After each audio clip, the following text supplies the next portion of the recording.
girdime prezidentę, sakot, kad kova su korupcija yra pagrindinis prioritetas, bet vis tiek žmonės nepatenkinti, kad net tarkim ir būna sučiupti įvairūs pareigūnai ar ne, su korupcijos įtarimais kaltinami, bet labai lengvai išsisuka. Tai tikrai korupciją galim traktuoti kaip sunkų nusikaltimą, už kurį, na, taip adekvačiai gali būti ir nubaustas. Žinote, čia yra toksai dviprasmiška situacija. Teoriškai korupciniai nusikaltimai yra sunkus. Praktiškai jie nėra sunkus nusikaltimai, dar daugiau praktiškai korupcija Lietuvoje iš viso nėra nusikaltimas, o yra baudžiamasis nusižengimas, kas būtų juokingiausia. Kodėl aš taip kalbu? Teoriškai baudžiamajame kodekse yra numatyta, jog, sakysim, už kyšininkavimą tam tikrų mastų arba už piknaudžiavimą yra numatytas laisvės atėmimas iki ten, sakysim, 7–6 metų. Tačiau yra toks stebuklingas žodis arba bauda.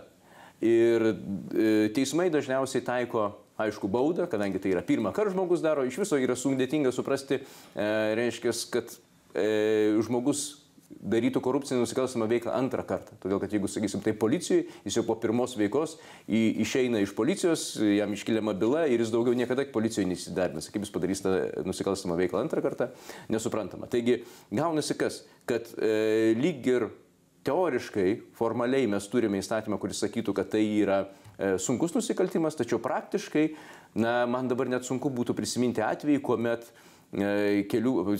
policininkas arba kitas valdininkas būtų nuteistas už tą nusikaltimą kaip už sunkų, nes dažniausiai tai yra baudos. O kokia yra problema su korupcija? Korupcija yra nelegalus verslas. Ir kaip ir kiekvieno nelegalaus verslo pagrindinis dalykas yra pelnas. Ir kalbėdami apie tai baudas, kuomet korumpuotas pareigūnas žino, kad jisai gaus baudą, paskaičiuoja, kas jam labiau apsimoka. Tuomet tai yra tik tai to nelegalaus verslo rizika.